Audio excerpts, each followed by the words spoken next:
One of the things I think they should also focus on is how is your brand going to fit within a specific distributor's portfolio, right?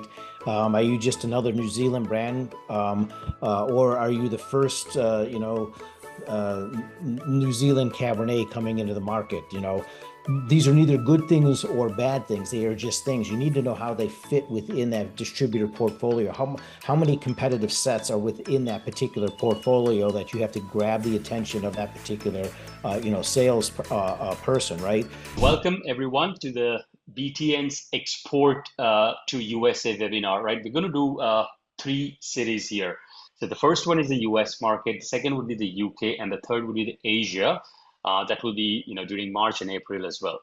So the idea of this webinar is to really help you export to the US in making you understand the current landscape, three-tier system, the pricing of the market, what's happening, what kind of trends are going on, and how you can start exporting. That's what the main angle was, where it's one-on-one sort of export to the US market. And once we understand the room, we'll just see whether it's one-on-one or we're going to go level two. So once again, thank you so much for joining. I'm Sid Patel. I'm the CEO of Beverage Trade Network. So I'll just give you a little bit of context about myself. I had private label brands and have sold and grown my wine brands in the US market. So I really know the US distribution system very well because I myself have knocked doors, opened states, built the brands. I was also a wholesaler in the state of New Jersey and Delaware. So I also know the wholesale side of the business, especially the small and medium side of a wholesale business in the US. And a lot of my family owns liquor stores, bottle shops in New Jersey, East Coast area. So I also understand the retailer side of expectations. So my experience and my background is really more practical, coming from the street, coming from the sales and distribution side of the US market. Uh, I have my co-host here, fantastic to have Matthew here. He's the director of education at Southern Glazer. So what better person to have us, join this than Southern Wine and Spirits, who've really sort of are the makers of the market, understand how the game is being played today, and his role is educating the suppliers and the sales reps and his accounts, right? So to get his perspective on this talk is really good, and I appreciate Matthew for joining me on this call. Yeah, happy to be here. Thank you, Sid, and happy to add whatever I can to help them understand how to work the U.S. market. What we will cover here is the three-tier model, pricing strategies for today, routes to market, and distributor and retail relationships, how how they've evolved and how you can play with them and get started in the US market. The first one is a three-tier model. Uh, so let me show you this diagram. And again, as I said, folks, for the people who already know, uh, your good stuff will come later, but this is just for the people who for getting started first time and understanding the three-tier market. So the US is a three-tier system where there is an importer, there is a wholesaler, which we can call as distributor there, and each state has a distributor, and then there is a retailer. Okay, so when it comes to the licensing, let's say if you are a winery from Germany looking to export to the US, you would ideally want to sell to a national importer in the US. Now that importer will sell further to each different states and assign a state distributor your wines to, and that state distributor can only sell in that states. You can have multiple importers. You can have someone and assign a territory and do a contract and say, okay, this 5 states are yours, West Coast is yours, let's say East Coast is yours, and you can have multiple importers. My tip would be to make sure that the pricing and everyone is on the same page, because you don't want West Coast Trader Joe selling at 4.99 and some Total Wine on the New Jersey selling at 8.99, right? So you want to make sure that you play this very carefully and use contracts to use two importers if you end up with two importers. The classic scenario is one importer, because technically importer is as invested like you in building the brand. So it's good to have one long-term importer in building a brand. Okay, state distributor again are the wholesalers who have licenses to sell to the retail, right? So they would be selling to the retail, which we consider tier three. Now, retail meaning off trade, on trade, bars, restaurants, bottle shops. These are all called retail, and these are the outlets or venues where consumers would buy from. So no one can go direct yes, there are some states, there are some exceptions. Some states are two-tier, some states, licenses can do some different things, like Californian wineries can sell directly to retail or, consumers. So every state would have different laws again, like you would imagine European countries. So you got to understand the every state will have a different law. Every license would be given different priorities, especially when it comes to the local distilleries and wineries, they would have a little more advantage in who they can sell to, how they can sell to, and so on. But I'll stick to the subject of exports here. So for you, as far as you as an exporter goes, importer, then your brands are going to be sold through different states, through state distributors, and they will sell to retailer, and then retailer will sell to the consumers. Matthew, anything here? No, just they should also be aware that the three-tier system is set up where the producer importer, many distributors are also importers. So if you choose to go to the route of going directly to a distributor, then you might be dealing with multiple distributors unless you pick a very large distributor, such as Southern Glazer, like we are, or RNDC, that has a huge national footprint, which is why most people start off with a importer because it simplifies the U.S. market immediately by going through an importer as opposed to trying to contact distributors directly, who would then have to purchase an entire container or consolidate a container, whereas the importer would actually do that. Yep. So ideally, I mean, your approach should be to have an importer, then have a pickup location in an importer, and then start looking for state distributors by allowing them to pick up from the local importer with a small quantity or a local pickup location. And then as I would double click on what Matthew was saying, that there are different kind of networks of wholesalers. There is Southern, there is this RNDC Glazer, there is Budweiser network, a cool, I mean, Miller network. So all this, ideally, if you are working with, let's say, Southern in one state, you would want to grow that relationship and keep growing with other states with Southern distributors, let's say, or if you're selecting a small to medium size different independent wholesalers, then you may want to try and build on that, but try to stick with one theme of your distributor and wholesaler once you're building the brand. Eventually, my take here as a small brand is, Southern and RNDC and all are like very large distributors. So they are good when you reach a certain level, when you have some consumer pull, when you have some national chain access, when you have some programming dollars, right? When you reach a stage where you need more access because to serve chains and things like that, then it's great to do that transition and move to like a bigger wholesaler networks. Otherwise it's ideally good, if you're a small winery, to stick with a little boutique wine wholesaler and importers and sort of keep growing, your brand. Uh, the three-tier model has different kind of approval phases and registration phases, right? So I'll again pick an example of a classic winery, let's say of Germany or Argentina or Australia, trying to find an importer. Once you figure it out, once you find an importer, the process is that they would, file for your label approvals. Then their name would be on your back label. All that process takes about 4 to 8 weeks. And then again, if you already are registering your brand at a state level, then that also, depending on the state, requires another time. So ideally, the moment someone says yes to you, usually it takes about 14 weeks, sort of, before you will actually see a purchase order or something like that. The brand approval is something where the right person to know about the time and the approval process is your buyer. So you just ask your importer or your state distributor that, hey, I want to register your brand. My brand's now in Texas. Great. Let's get this going. They will be the one who will tell you that we will need about 4 weeks. We'll need about 2 weeks. We'll need this documentation, right? So they are the ones who will guide you through this process. And once that is done, that's the time you will start, going further in this relationship. All right. Anything here, Matthew? Yeah, just maybe something about some goals or steps that they should utilize to maximize this three-tier system for them. If you don't have when I speak to importers that are coming to the first time, he said there's really four things that you need to look for, you need to have ready to go. First and foremost, your brand goals.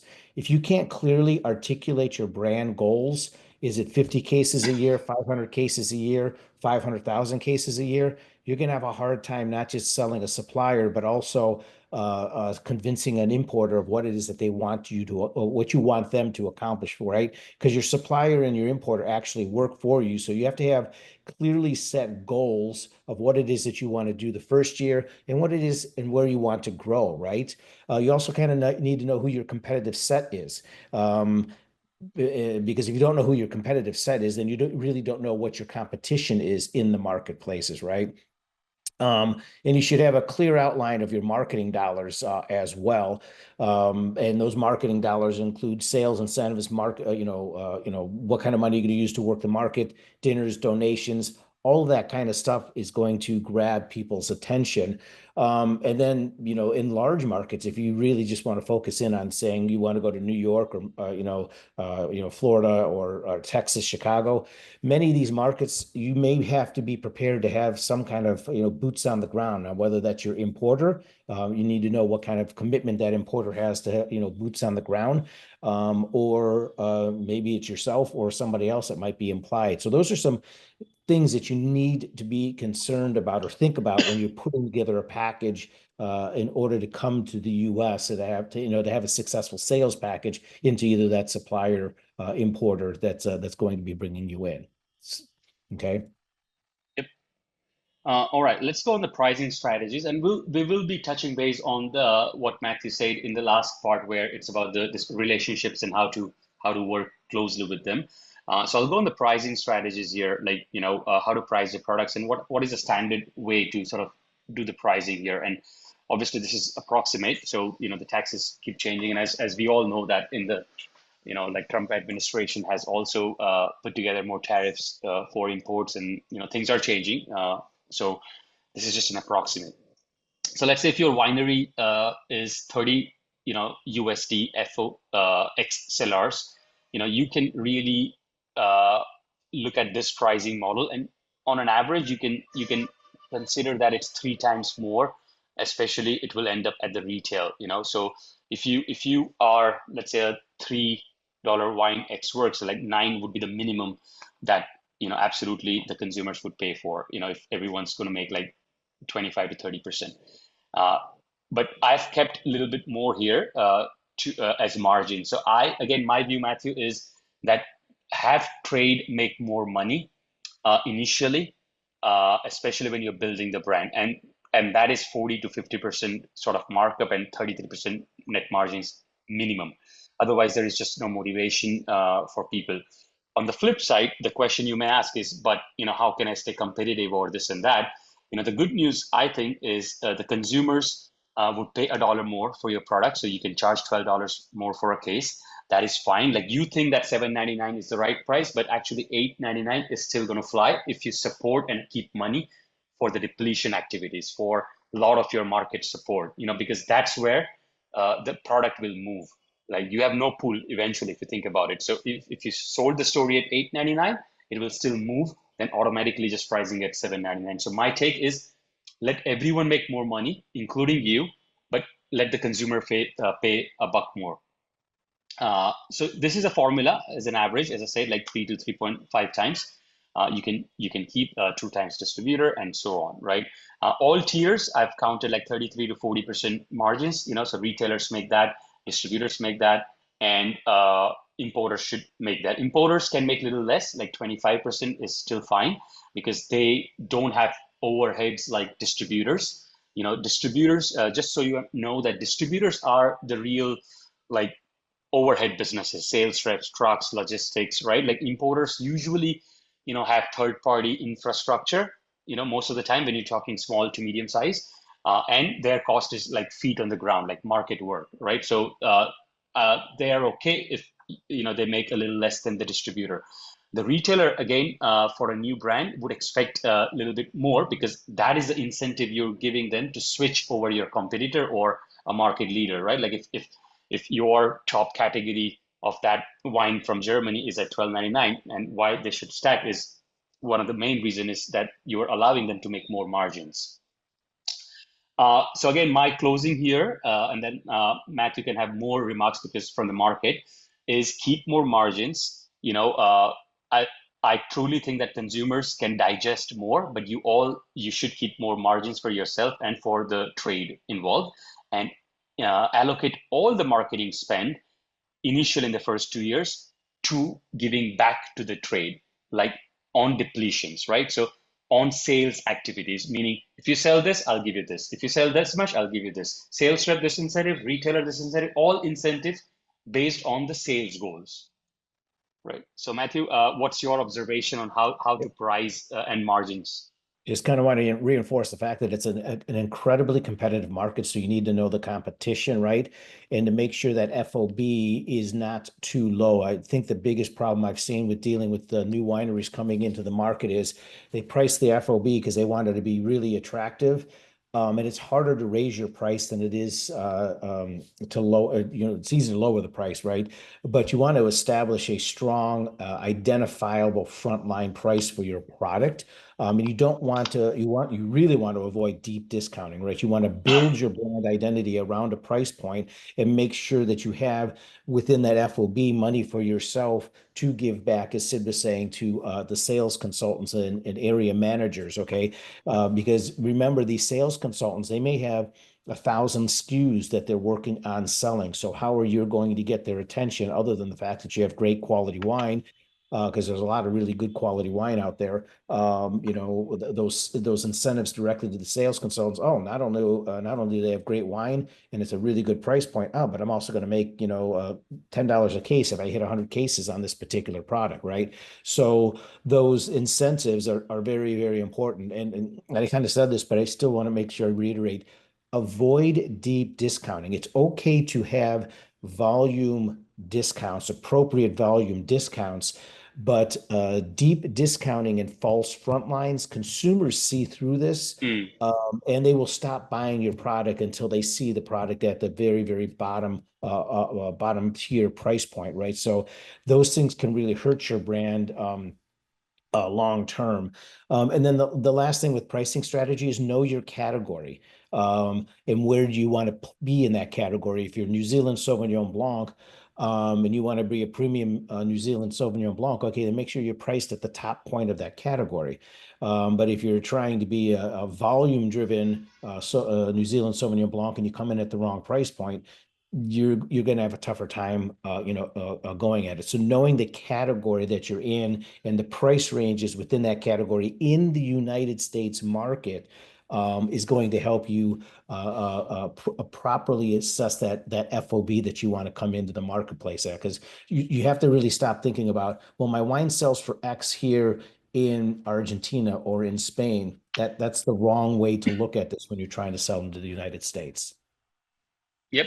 Uh, yeah, I mean, you got to look at the category leaders, so do that, and then you got to see what the retailers are selling in different states, and then you should have your top three, I think, market leaders of your particular region, so you understand that that is how the category is defined already in the consumer's mind, right? So if they like New Zealand Sauvignon Blanc, it's like $15 Sauvignon Blanc, right? Everyone thinks it's that. That is a good sort of deal.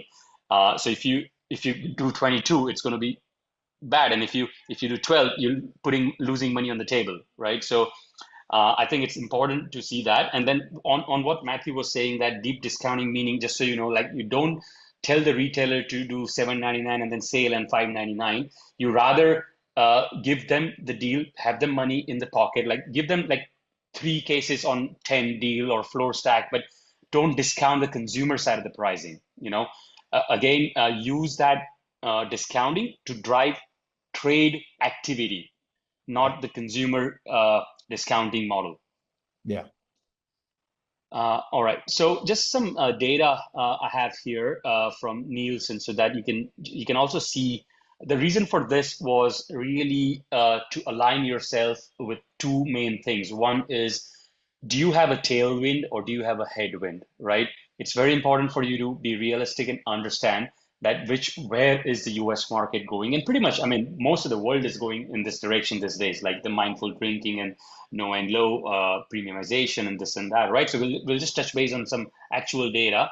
So you can, especially if you have an SKU that falls into this category, by all means, I would open with that as an introduction, as an elevator pitch to everyone, because you have a sort of a tailwind. But if you have a sort of a headwind where your category is going down, everything is down, it's going to be a tough one. So I definitely would advise you to look at this and then pitch in a way that you have some data, because everyone's going to look at, is your category growing?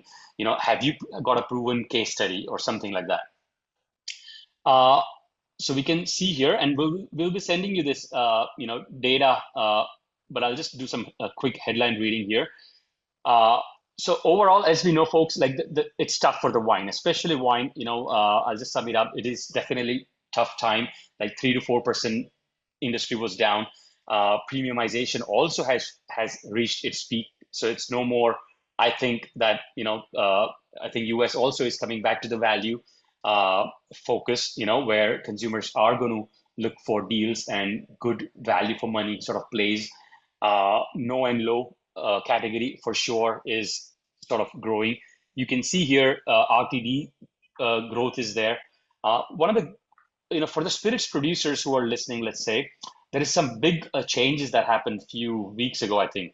So new formats have been approved by US, where a lot of different packaging plays you can do, like the big 3 liter, I think 700 ml. A lot of other formats have come in. So look at those places where you can be the first mover and come out with that sort of packaging. Like I'm sure soon there will be a single malt from Costco at a 3 liter coming out, right? So there are a lot of advantages to understand some new laws and use that as a opportunity where it's going. This is the slide which R is more of a sort of a tailwind, right? Like health and wellness, flavor expansion. So those are the flavors, as you can see in there, are really product extensions that one should think of or come out with in order to get more yeses. I'm a big believer again of a portfolio where you should have a door opener, and then you can cross sell your profit making SKUs or your horse brands or key brands. But at least you go with the philosophy of a door opener brand. Now, door opener, what I mean by that is at all levels, at the bar, at the retail, at the bottle shop, at the sommelier, at the distributor, everyone at least should say, yeah, I think, yeah, let me see what you got, right? But if you start hearing that, I don't think we're selling this anymore, then it's going to be a very, very tough road ahead.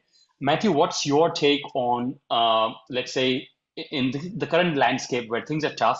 How do a winery who's have a legacy wine sort of approach this market?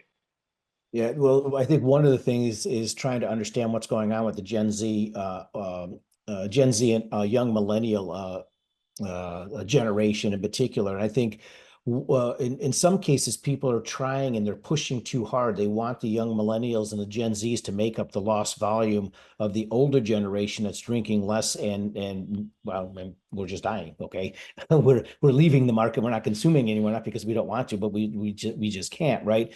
And I go because I have a 37-year-old son and a 27-year-old son, and I know all their friends.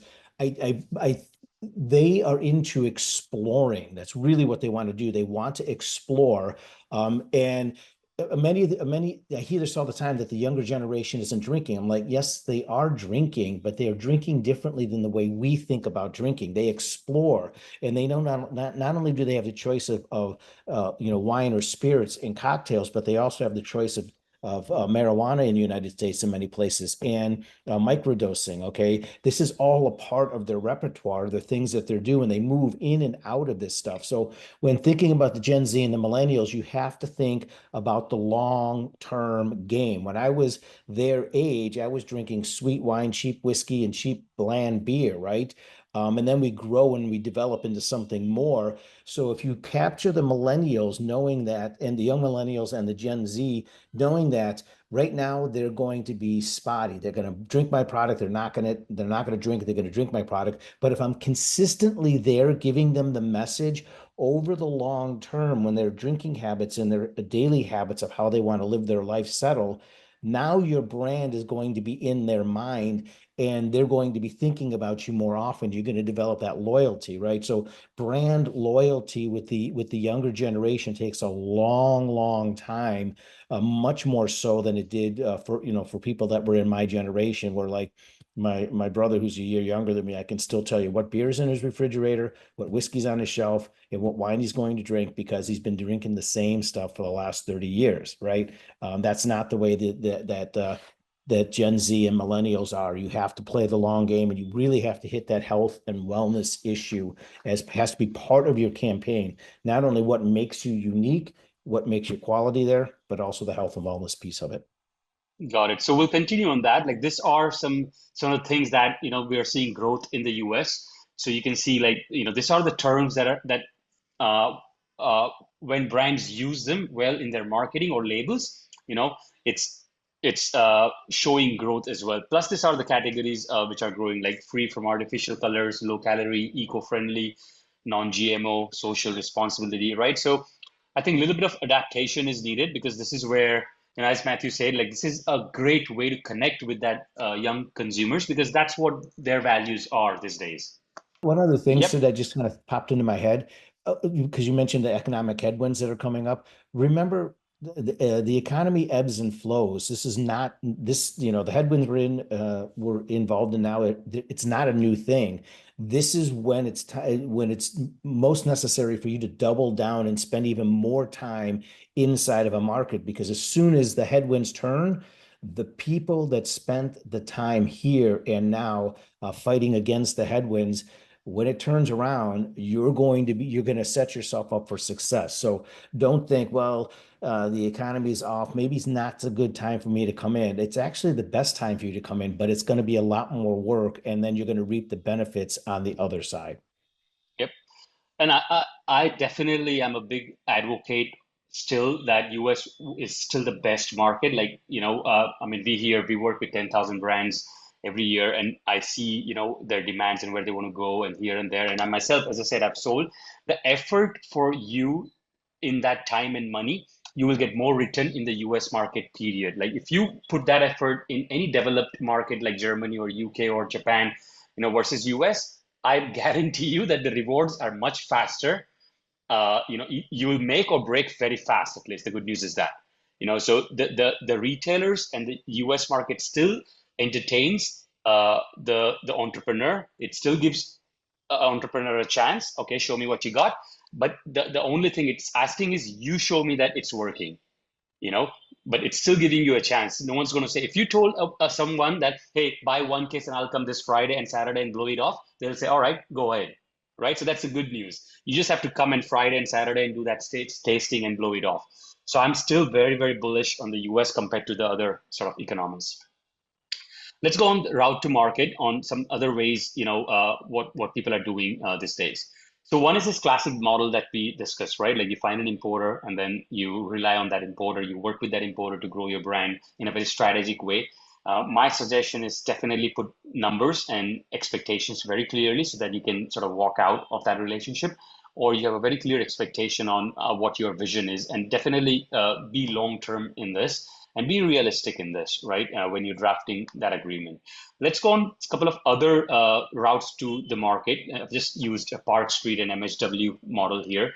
So these are some companies that provide infrastructure, to act as an importer on the paper for you, right? So what a traditional importer is doing, these companies can help you do. So they can be they can act as an importer, they can store for you, they can do the registrations for you, they can do the compliance for you, but you are the rule, like you manage them, right? So you tell them, hey, I want to sell a couple of pallets to this state wholesaler that I got, register for them, and so on. So you are running the show, but you are using these companies to run your show, right? On the books, they are the owners of your inventory and accounts receivable. So one thing you got to be very careful on is how much time and how long and big you want to grow with this sort of model. My advice is, till you get some traction, like you build your business to 500,000 or something like that, to 5 or 6 states, then you should go with a traditional imported partner and hand over this business and sort of grow in a traditional way. But again, if you have a partner in the US and someone can focus on this, then this model is pretty good as well. But at least the good thing about this model is you're not at the mercy of an importer that, hey, I need to find an importer to sell to that Texas wholesaler or New York wholesaler or distributor, right? These companies will allow you. So I would say, and be in the yes business initially.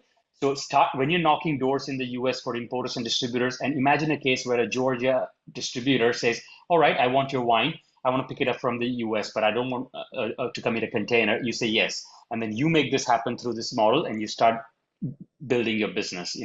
So that's how I would definitely say to start. Another option, and then I'll have Matthew you comment on this, is direct to retail as well.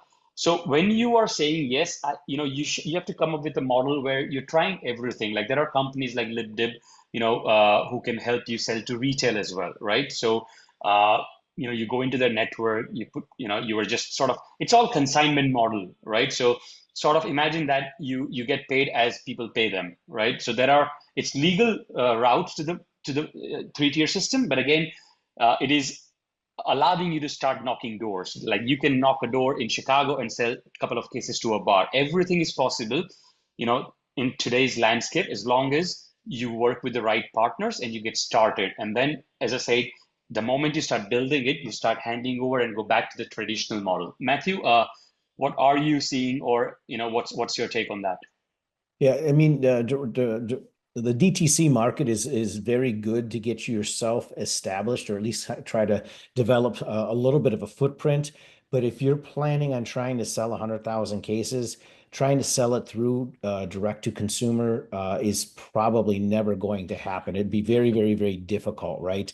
That is why the three-tier system exists. There's pros and cons to the three-tier system that we can get into at some time if people want to know. But one of the pros of the three-tier system is the scalability. So you can scale your brand up across the United States, okay?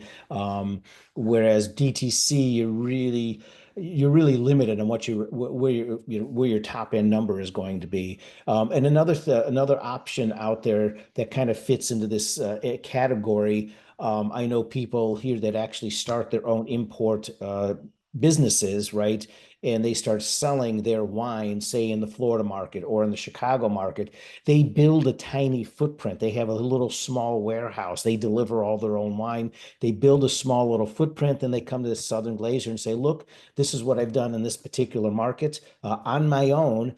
I have a book of accounts for you. Can you help me scale?" And then Southern will look at that and say, "Wow, you did all that by yourself? Yeah, we can help you scale." And then they'll help you scale, right? So being able to do that work on your own to show the value and the fact that people want this is going to help again in the market where that is so competitive, where everybody wants sell my brand, sell my brand. Well, no, my brand is selling. Okay, yeah, let's do more business, right? Mhm. And I mean, on that, like you don't need to own warehouse or trucks. There are so many options available in third-party logistics. Like you can really, as an overseas, let's say, citizen, you can be an importer in the US and use third-party logistics and start that route, what Matthew was saying. So that is also another great way. A lot of wineries are partnering and starting their own a company where 4 or 5 wineries are together acting as one import company. So that is also one route where you can start. I wanted to go on the cultural environment. I'm sure like most of you have been to US or have worked with US, but just some tips. As I said, like it was meant to be one-on-one, in case if it's the first time that you're trying to, go there. So I've just put together some things here. It's still, to me, it's still very much sort of an entrepreneurship country where, you are respected by your performance, which means in your case, it's a brand performance, like let the brand do the talking, which means let the sales do the talking. So if your brand is selling, everyone will start respecting you and your life will become very easy in terms of payments to cross-selling other brands, other SKUs. So it's really on the performance, this market still works. And when it comes to sort of giving you a chance, it is still there. It is still there where if you are that passionate entrepreneur who walks into that door or pitching to an importer and really showing that passion that give me a chance, and you will do the work sort of thing, as Matthew was saying that, let me prove that I will be able to sell this. That is still a good news. So and the good thing is that eventually the market volumes will reward you like anything. Like you can easily be a 25,000 case brand if it picks up in the States. So that's my but have you noticed any other tips you may have in, especially when you're doing a wine and dine with an importer or building a relationship with importers, or any tips that you may have for foreign producers? Yeah, yeah. One of the things is find those market champions. So work with your, supplier, distributor. When I say market champion, you don't need to have 100% of the sales force behind your brand, right? If you got one or two sales consultants and 10 or 15 accounts, next thing you know, you can take, from selling a couple of cases a week to selling hundreds of cases a month just with a couple of strong sales consultants that really believe in your brand, and they find a couple of strong restaurateurs that really believe in your brand, or retailers that believe in your brand, you can scale up cases very, very quickly. Now you don't have the points of distribution, and obviously without the points of distribution, you're going to be limited long term, but short term, that success and will ben other sales consultants will see the success of that particular sales consultant. Other retailers or restaurateurs will see this brand being sold everywhere, and then they're going to want it, right? So finding those brand champions early on is really, really important for long-term success. Mhm. Just a couple of other things on this particular slide. When you're talking with an importer, uh, I think US is still like get to the point sort of thing, fast, so try to, in your decks or presentations, or talk less about sort of so much about yourself, but talk more about the market and how you're going to help them sell. And Yeah. also sort of get to the point, basically, right? Like literally what you want to like. Selling is a good word in US, like Yeah. sales is a good word. So, I want to sell you my wine. So that's okay, right? So it's respected, and get to that point fast as well. It's not a dirty thing that you're pitching, so a lot of people have told me, all right, Sid, what you got, right? Like pitch me. So those kind of things are very normal. Then second thing, which I would also say, is importers and distributors are not on Insta or LinkedIn, folks. They are working on the street. They are just busy in their trucks and sales reps and their things, right? They're very 50% are still like old legacy businesses, so uh, that channel of biz dev is not going to work. Really, it's in-person meeting or phone call. That still works sometimes, But if you're expecting to get attention of a wine portfolio manager from LinkedIn, it's going to be very, very hard, because they don't sort of entertain LinkedIn at all, let's say, or email marketing much. So there, that business is still very traditional, still in the US, and they are very busy people on the street. So if you meet them on the street, they'll respect you and they'll meet you. So that's Yeah. my take on sort of how to connect with them. The importance of FaceTime. The more and more we get into social media, and people have all these great social media programs of how they're going to promote their wines and things, social media. I'm like, where's the FaceTime? Social media might hit the end consumer, and the end consumer might actually walk in and ask for your brand. But at the end of the day, if they don't see your brand, they're going to buy whatever happens to be there, because it's still a big part of it is impulse, right? You need more than just social media, and it's that FaceTime and that connection is really what's going to give those retailers, restaurateurs, sales consultants confidence in who you are. You're an identity. You're no longer just a brand. You have a complete identity beyond the brand. And I mean, we'll continue this conversation on this topic, which is, gain strategies to secure and maintain valuable partnerships. And that's exactly what it is. They are going to invest in you as much as in the brand. So you got to sell yourself. You got to sell your convenience. You got to sell, that they can bet on you, that you will be the entrepreneur that will sort of help sell the brand, right? So let's go in some things here. One of the things that I like here is importers and distributors like to deal with educated and prepared suppliers. You are selling them time, profit, and convenience also. Okay, so please understand this thing, because this is it. This is what you're selling. You're selling them time, so save their time. You're selling them the profit story, that working with you is going to be a business profitable partnership. And you're selling them convenience, that working with you will save them time and convenience and all that stuff. So which means pick up locations, mix and match, payment terms, all that stuff comes under convenience, right? So you got to approach the potential importer and distributor in this way. And here are some things that you can go over later in the presentation when I send you the slides. But pretty much you need to be doing all these things. And one of the main things that I would highlight here is be a likable supplier. So, for example, if you were if you're a winery and asking Matthew that, Matthew, can I brief your sales team in Florida about my product? Matthew will only say yes if he believes that you are the best salesperson to put in front of his team. You're going to motivate his team. You're going to not be selfish about things like that. Matthew likes you. So many other variables are there before Matthew gives you a chance, because there are 100 people asking for that 5 minutes in front of his sales team, right? So the only person that will get chance is the person who is really going to help do Matthew's work. So you got to understand that game as well. So, please understand the problems of importers and distributors and help them solve their problems. And one of the best thing you can do is generate some sales for them, at least, to begin with, let's say. So those are the things that you can come up with. And as I said, folks, don't worry about how and the margins. Add more margins for everyone, but this is the new way the relationships are being played.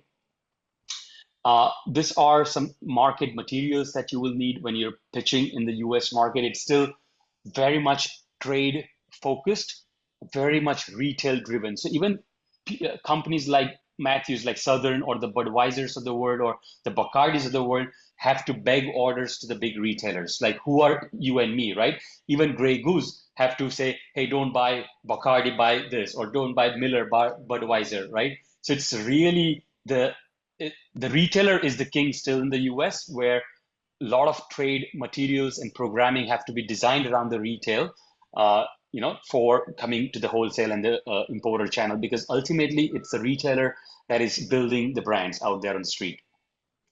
What's your take there, Matthew, on some of the things and the approach of, sort of getting started and the pitch deck, let's say, when it comes to the importers and distributors? Well, having clearly defined features and benefits. I mean, there is the nuts and bolts of sales, and I can't tell you how many times I've had suppliers get in front of a group, and they talk about the incentives, they talk about their price point, they talk about their competitive set, and then I'll ask, "Can you give us a 60-second elevator pitch on your brand?" And they stare into the oblivion, like they don't have any clear defined understanding of what is the identity of the brand that makes it unique from all the other brands that are out there, what's special about their winemaking or distillation techniques, or anything like that, to kind of create that 60-second elevator pitch. And if you can deliver a really clean 60-second elevator pitch to sales consultants and sales management, you've just done their work for them. So that not only do they understand what kind of money they're going to make, oh, I understand how I can walk in and actually, they don't have to spend the time creating the elevator pitch or finding the features and benefits. You just gave it all to them. Like, okay, I'm armed and ready to go now. Mm-hmm. And I would add, have one more sheet with that as well. Make a retailer's FAQ sheet, meaning 10 top objections the accounts will come up with for your brand. Like, oh, price is too high. Oh, the market's not moving. I'm not adding any more Australian wine, right? So face the music yourself and educate the reps on how to answer that. Yeah. Overcome the objection right away, because a lot of times the sales consultants, they already have that objection in their head and they're like, I'm not even going to bother and I'm not going to bring this up, right? So if you bring those objections up, again, you're winning the sales force, right? Your credibility is increasing with the sales consultants, because they now realize, oh, you understand my world. Yep.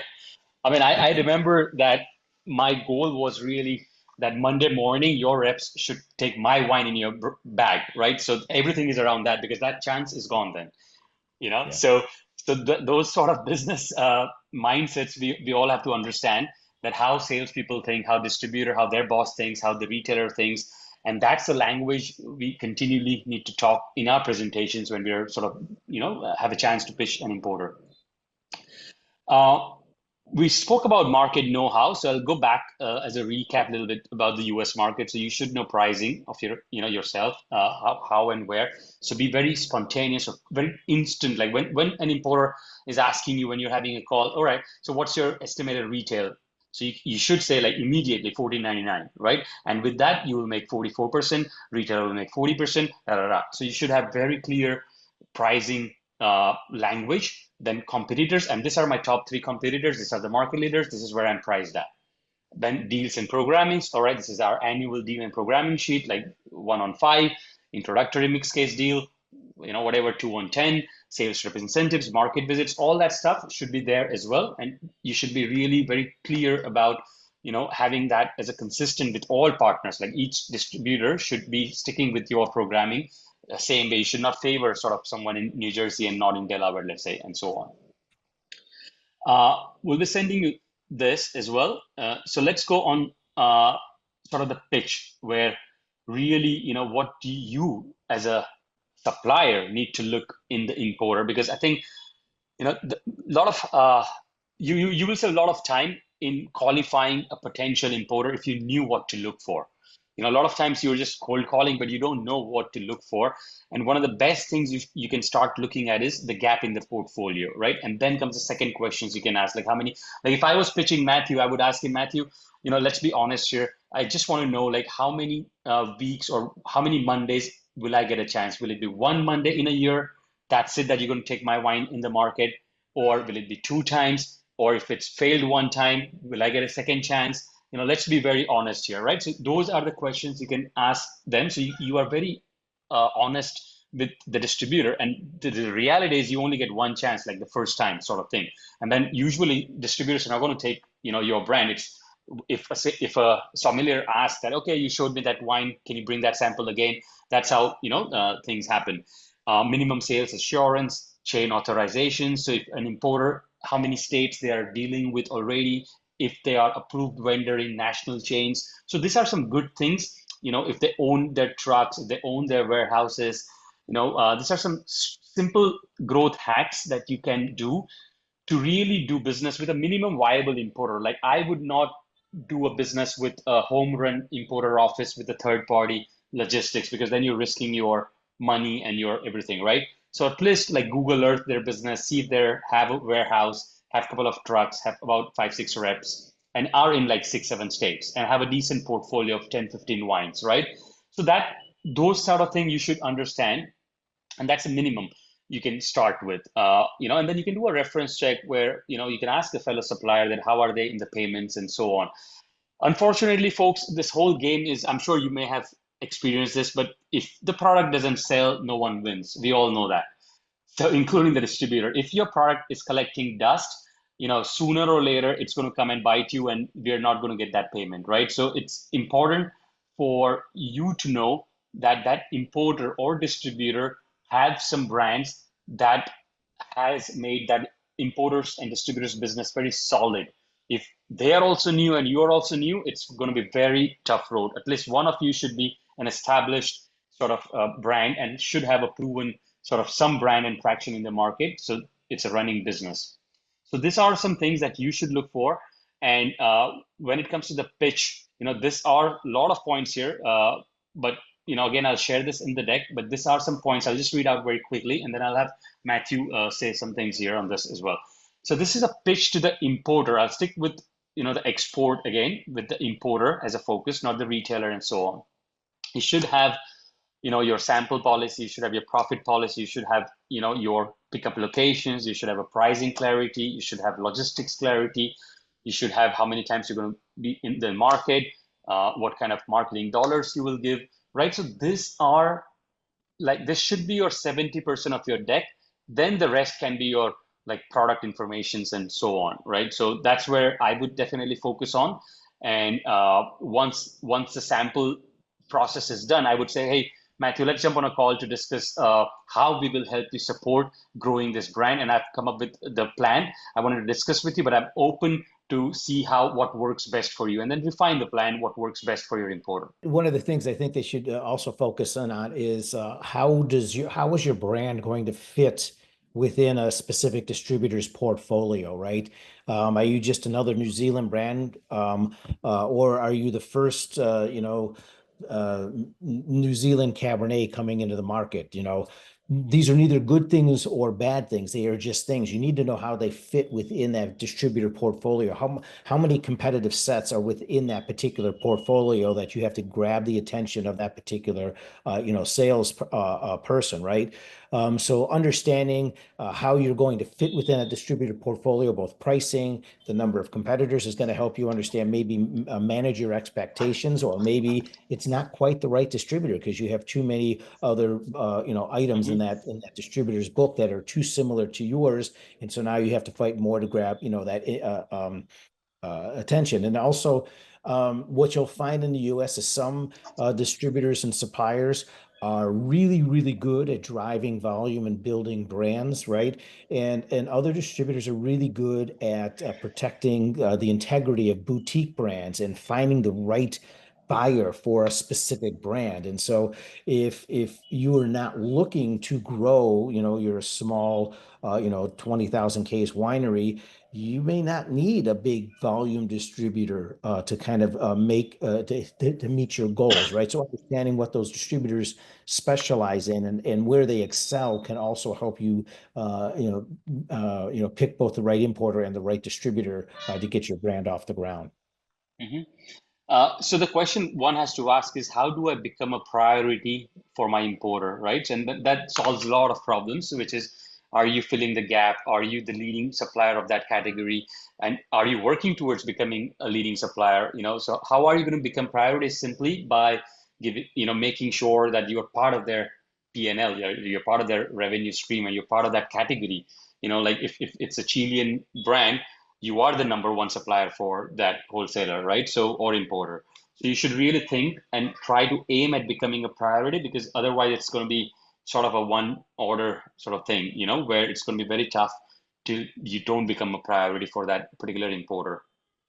Yeah, so there's one brand specific question. So this is a producer that is based, so they're a small scale VDP producer of Rheingau Riesling, and their wines have been on and off in the US market in different states, but they do not see a real brand awareness yet. So the question is, how good is New York State as a springboard for establishing sales for German Riesling? And the question continues to, which style of German Riesling is popular currently? Matthew, you can. So anyone, Matthew? Yeah. Yeah.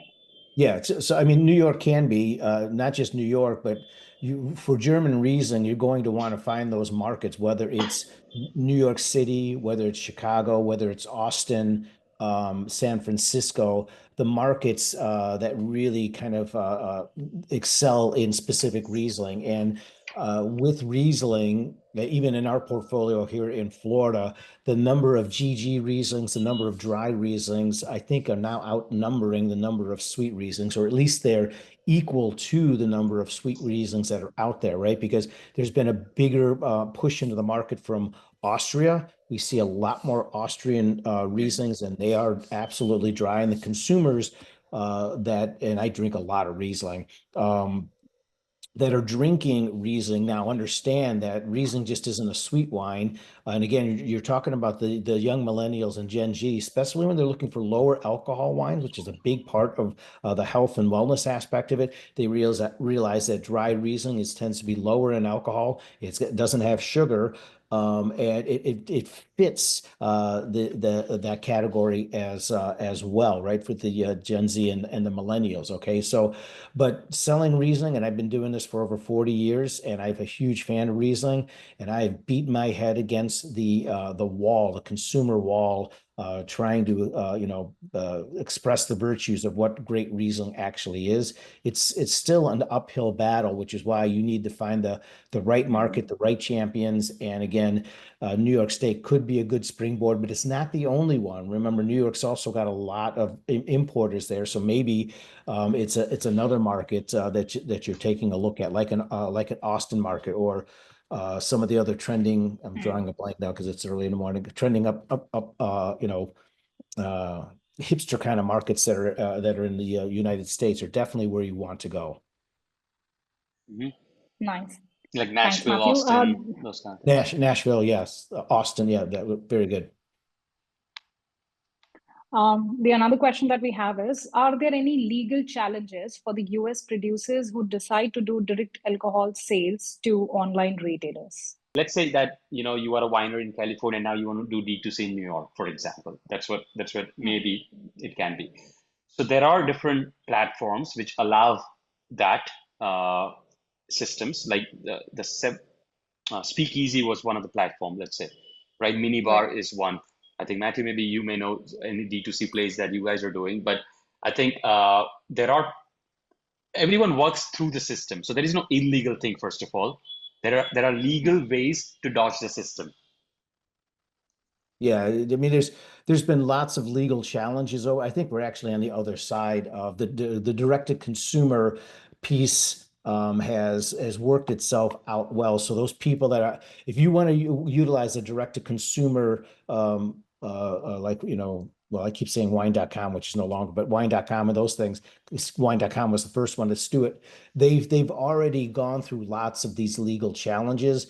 And so if you want to go that route, you want to work with a company that really understands and has a reputation of direct to consumers. They will have compliance built into what they're doing. They will understand that, well, if we want to sell to the state of Ohio, and there is DTC in Ohio, but they actually have to have a physical warehouse and a wholesale license in order to sell. So some DTCs, there's certain states they won't sell to because they already know that the legalities of trying to go to that state, it's not worth the time or the effort, right? So when you work with a direct-to-consumer organization, they should already know where the legal challenges are and be able to tell you, yeah, these are the markets we're going to be able to sell to, and these are the markets we will not. So you should not have to worry about any legal challenges. That's the responsibility of the DTC.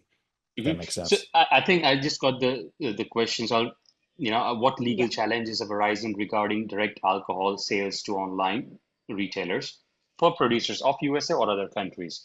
So my take is for sure, like very, very hard, especially if you're not a producer of USA. Like, just don't bother. It's just like not worth it. So much investment to create that consumer pool.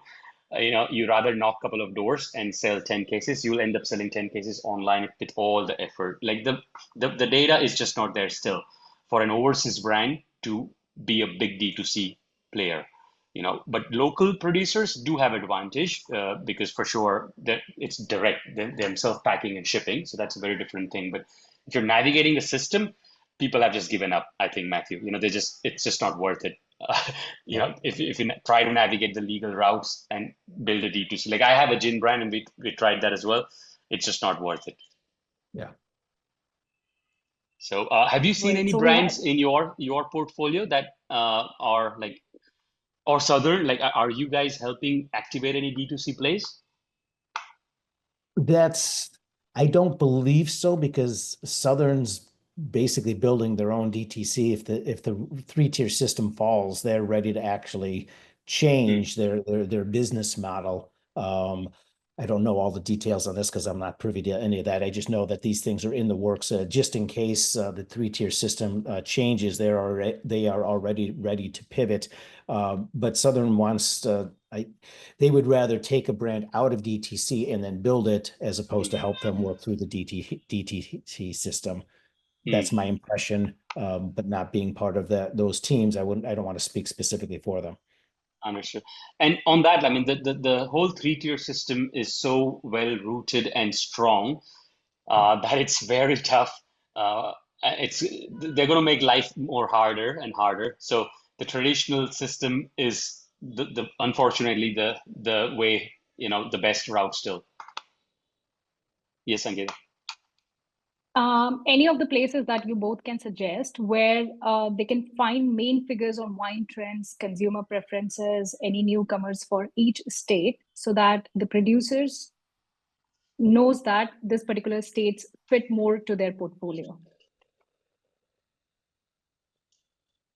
Two different questions I heard there. Let's say trends wise, which states No. and markets? Okay. So basically, they want to know that in which way they can find more about the wine trends, consumer preferences of the state, so they can Yeah. figure it Uh, out that which state their portfolio fits to.